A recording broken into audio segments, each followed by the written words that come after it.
Yeah, hello everyone. At the outset, I would like to congratulate and thanks to Dr. Rumta, Dr. Dittimala Agrawal, and Dr. Tagli for organizing such a wonderful world conference on COVID-19. Outline of my talk is little bit about the COVID-19 and what is the link between the COVID-19 and the diabetes, prevention and the treatment, and what is the take-home message from my topic. If you see here, what is the prevalence of comorbidity in COVID-19 infection? There was a meta-analysis of the age studies, which includes almost nearly 50,000 patients, which is not a small amount. In that meta-analysis, the hypertension is topping the list. And what is the second is? Second is the diabetes mellitus. Third is cardiovascular disease. And the four most important is the respiratory disease. All these four risk factors has a little bit different outcome as compared to the general population. Considering this scenario, the CDC government has already been tweeted on their group or for the common people to make them more aware regarding the outcome of the patient who has got a 3 to 4 comorbidities like chronic lung disease, serious heart disease, and the diabetes mellitus. And of course, if the age is on hand side, so the CDC has make them more aware about the these diseases if they have. Now, what is the link between the diabetes and COVID-19? The people who has got a COVID-19 can affect equally diabetic population as compared to the non-diabetic population. The diabetes comes in the very high risk group category for developing the severe COVID-19 infection. It has a similar outcome in both the diabetes, either IDDM or NIDDM. So, though we are supposed to make it more vigilant during the management of COVID-19 infection in association with the diabetes mellitus or the hyperglycemia. Here, the diabetes mellitus has definitely some role in accentuation of the disease, mild to moderate to severe, because this slide shows diabetes promotes the inflammation, because the people who has got a diabetes mellitus, when you compare with the normal population, they have got a higher levels of the IL-6, they have got higher levels of the TNF-alpha. How it accentuate? By activating or maybe the over activation of the TL4 and the TLR4 and the TLR3, which ultimately activate or produce the IL-6 and the the TNF-alpha. So ultimately, as you know, the IL-6 is the main crux lead to the cytokine storm. So there is an association between the two. Whenever the diabetes comes in the mind, always the diabetes has the dyslipidemia. Whenever the two combination occurs, they usually have the CVD, they usually have the hypertension, they usually are overweight, and they also are having a more age, more than maybe the 60 years of age. All this comes to the category of which lead to the more inflammation. And whenever there is a more inflammation, there is always a hyperimmune response, and that ultimately increases the severity of the disease in diabetes mellitus. So this diabetes and the COVID-19, they go straight into the vicious cycle, which I already told you. Whenever there is a diabetes, when there is a COVID-19 infection, then definitely there is a rise in the TNF-alpha and the IL-6. And there is an association between the RAS as well as the diabetes mellitus. The ACE2, definitely everybody knows here, the ACE2 is the main factor which facilitates the entry of COVID-19 in the cell. By this way, viral multiplication occurs in the cells, and it increases, that causes ultimately the increase in the severity of the disease. Thereby, it causes the acute leg injury, acute myocardial infarction, it causes a generalized vasoconstriction, and it increases the vascular permeability. In nutshell, in this flow chart, it has been shown because of the involvement of the body by the COVID-19 infection at the cellular level, it causes the acute leg injury, it causes the insulin resistance, thereby it causes the hyperglycemia, and thereby it causes the vascular endothelial damage, and thereby it increases the blood viscosity by increasing the D-dimer as well as the fibrogen levels. Ultimately, it causes the cardiovascular events in the form, and ultimately leads to the increase in the mortality.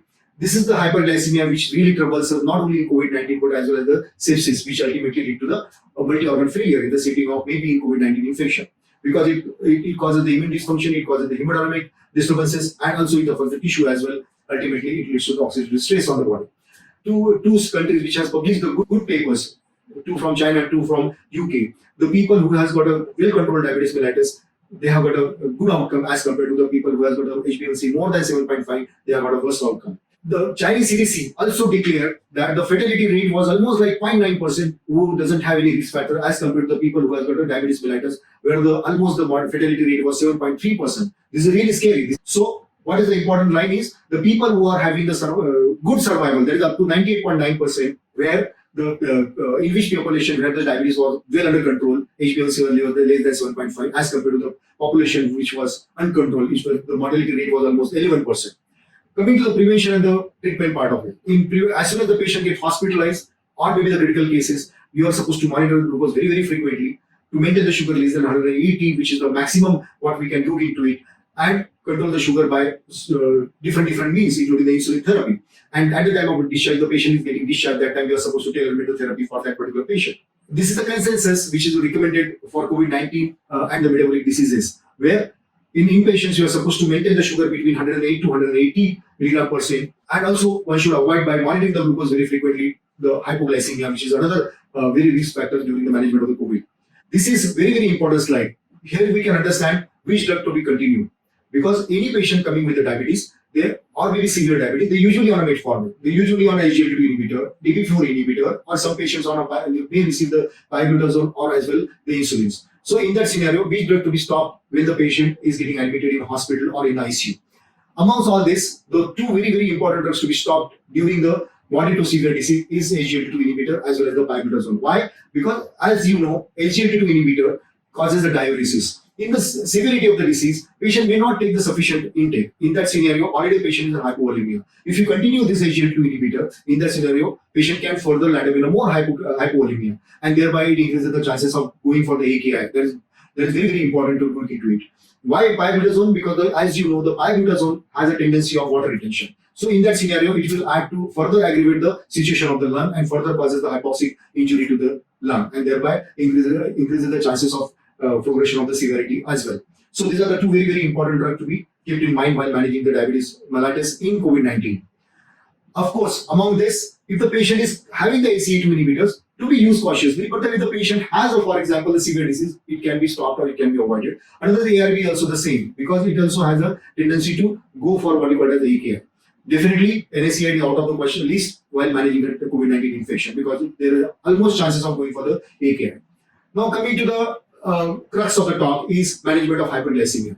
So people having the mild disease or maybe the early moderate disease, in that scenario, continue the same management whatever the patient was already on, either including the insulins. But if the severity is increasing, like for moderate to severe or mild to moderate or maybe the later moderate, in that scenario, you are supposed to keep a good control on the sugar by doing the frequently monitoring blood glucose levels by maybe for 30 minutes, every 30 minutes, or maybe 2 hourly sugar, because you should keep it, you should educate your staff. The sugar should not go more than 180 to have a good outcome. If needed here, you can use either what you call it as basal bolus therapy, that is short-acting or ultra-short-acting analogs, or along with the basal therapy, or along with the NPH, or maybe the what you call it as long-acting insulins, which are readily available, and you should take the help of those insulins to keep the sugar under control.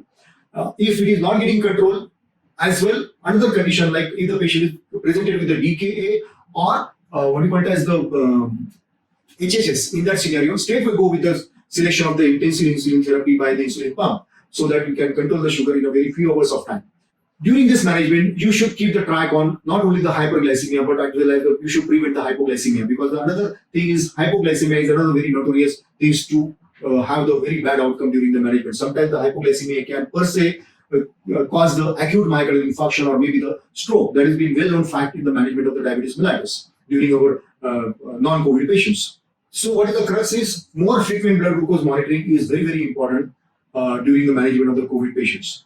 This is a very nice article came from as far as the management of the diabetes mellitus is concerned in COVID-19, which came from Indian continent, from AIIMS endocrinology department.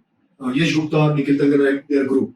We can take the help of this guidelines, can manage our diabetes mellitus during COVID-19 infection.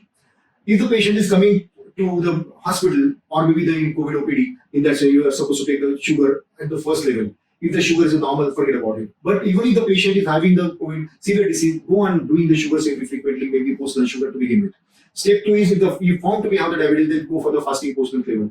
If the fasting post-lunch are very high, then you are supposed to know the HbA1c, whether the patient has a previous diabetes or the patient has a very good control before the patient is getting admitted. So because that gives a little bit idea of the further management of the hyperglycemia. Keep it in mind, even if the patient not presented with hyperglycemia before the admission or during the admission, as I already told you, there is always a link between the presentation of hyperglycemia during COVID-19 infection because of the damaging the pancreatic islet cell. Patient can develop the hyperglycememia after 2 to 3 days of the admission, or the patient is needing the dexamethasone. That time the patient can have hyperglycemia. Then you are supposed to manage the diabetes with the insulin, or maybe the basal bolus therapy, or maybe the patient can need the continuous insulin infusions. This slide has already narrated which drug is important, which drug is not important in this sector. Again, I wanted to repeat. avoid the SGLT2 inhibitor and the pioglitazone-like drug in the management of the moderate and the severe disease of the patient. Now coming to the insulin, how the insulin to be started. As far as the basal bolus therapy is concerned, start with the 0.4 units per kg per day. For elderly, you can start with the 0.2 initially, and then you can step up depending on the sugar responses. If you have got a sugars on the higher side, then you can divide the insulin in 4 equal doses. The 3 doses of the short acting and the 4 doses of basal therapy, or maybe the NPH. And to keep the target around between 108 or 140 to 180 blood glucose levels during the 24/7 monitoring.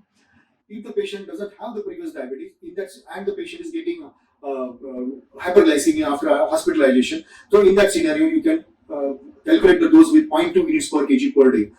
The total you can divide into 2, the NPH as well as the regular insulin equally. If the patient is on 1 or 2 oral hypoglycemic agent, then you can use the 0.4 units per kg per day. Here again, you can have the NPH of 0.1 and the rest of the things can be placed in the fasting, post-lunch, pre-lunch and pre-dinner form. If the patient is more than 2 or more than 3 oral hypoglycemic agent, in that scenario, you can choose the 0.6 units per kg per day. Where here the NPH or the basal insulin will be the 0.2 units per kg to be calculated, and the rest of the things can be calculated as per the 0.1 per kg per units per kg per day. If the patient is already on the insulin, the patient who has got a diabetes, in that scenario, you can just step up the insulin insulin doses by 1.2 times. This is another study came from Spain, they have developed this sort of system during their management of the diabetes mellitus, because as everybody has experienced, we were having less amount of staff during the management of the COVID-19 in the first wave and the second wave. In that scenario, we are supposed to take out our own tailor-made protocol as per our system pattern is concerned to manage the diabetes in a very good way. In that scenario, they also have the target limit of 180 maximum, and lesser was the 110. In critical ill patient, they have kept the target of minimum was 140, and for non-critical patients were 110. But the difference was monitoring levels were different. Every hourly they were monitoring critical ill patients, and in patients who were non-critical, they were managing from 4 to 6 hourly, or maybe sometimes 8 hourly.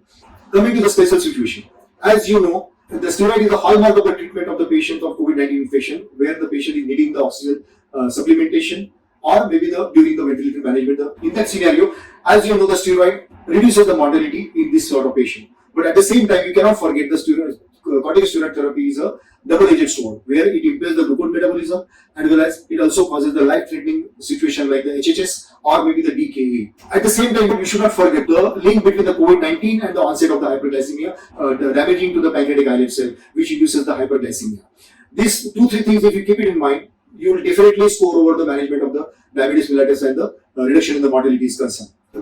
Just for the information, I am just passing on this information to you, the paper which came from the Diabetes UK. There is concise advice on inpatient diabetes, which has been studied widely in patients of COVID-19 pandemic. It has shown if you maintain the sugar between the 6 to 10 millimoles, that is 108 milligram per DL to 180, you bound to get a good outcome as well as reduction in the mortality. These are all papers which have been shown controlling the sugar improves the outcome in our COVID-19 infection. This is some guidelines when to use, how many doses you are supposed, how to increase the doses of the insulin while you are giving the insulin to the patients of COVID-19 infection where you have got a uncontrolled hyperglycemia. This is again the same slide, maintaining the glycemic control when the patient is already on a dexamethasone who is needing the during the COVID-19 management. Coming to the take-home message. What we are supposed to understand and what we are supposed to take home from my talk is the diabetes is one of the major risk factors for increasing the severity of the COVID-19 and the worst outcomes, which also increases the mortality rate. It has a potential pathogenic links between the COVID-19 and the diabetes mellitus, because even if the patient doesn't have the hyperglycemia or diabetes mellitus previous to the hospitalization, it can also cause the hyperglycemia after getting the COVID infection. So you are supposed to keep it in mind because it disturbs the glucose metabolism. It causes the it causes the increase in the inflammation. It alters the immune status, and as well as it activates the RAS system, which is a very disaster combination for the outcome. So during the COVID-19 pandemic, tight control of the glucose levels between 108 and 180 milligram per DL is mandatory for prevention of the diabetes-related complication, which is very crucial to keep the susceptibility on the lower side and to prevent the severe COVID courses and the mortality by using intensive insulin therapy whenever if it is needed. Thank you very much for your kind attention.